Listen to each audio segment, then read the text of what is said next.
share with the family that he was saved because Sister Marilynn preached a message the potters needed. And she walked down the aisle and looked at him and said, "Jack, you need to come to the altar." He was 15 years old. And he said, "No." And she said, "Well, that's okay if you want to go to hell."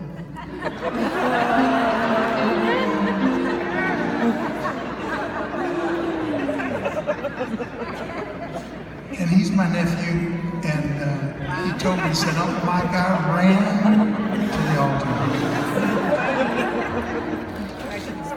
Millions of people have been impacted because a 15-year-old boy came to the altar because this lady said, "That's okay."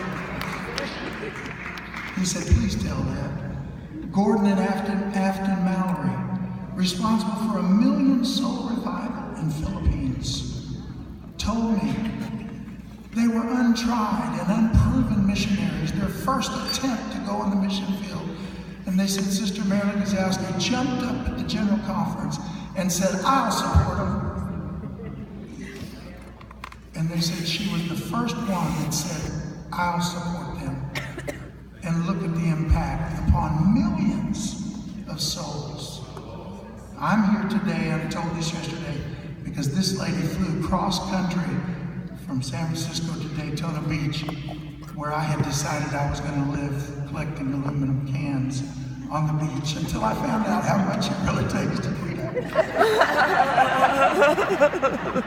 But my life was getting ready to be shipwrecked, and she looked at me and said, "No, you're a call of God." And here I am over 40 years later, and I had to say thank you to this lady. My mother and Sister Marilynn believed that when you start the song, it has to be strong at the beginning. They said start strong, and Sister Marilynn believed finish strong. Honey, if you'll just start strong and finish strong, they'll forget everything in between.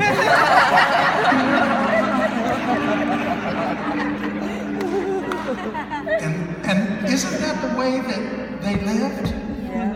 They started strong and they finished strong. Blessed assurance, Jesus is mine. Oh, what a foretaste of glory divine, heir of salvation.